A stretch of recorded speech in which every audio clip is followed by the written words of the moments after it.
Penélope se sienta en un banco en el andén y espera que llegue el primer tren, meneando el abanico.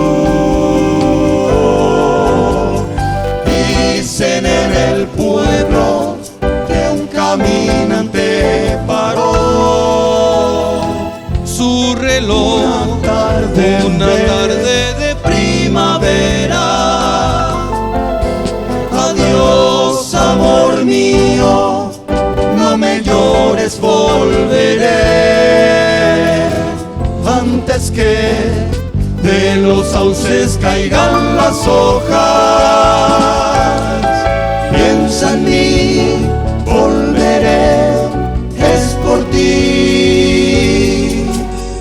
Pobre infeliz, se paró su reloj infantil. Una tarde plomiza de abril, cuando se fue su amante, se marchitó de su huerto hasta la última flor. No hay un sauce en la calle Mayor para Penélope.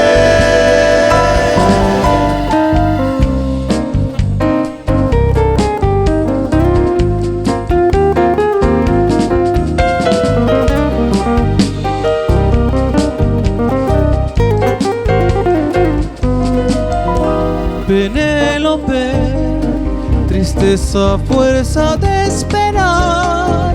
Sus ojos parecen mirar si un tren silba a lo lejos. Penélope, uno tras otro los ve pasar, mira sus caras, los oye hablar, para ella son muñecos. Dicen en el pueblo que el caminante volvió.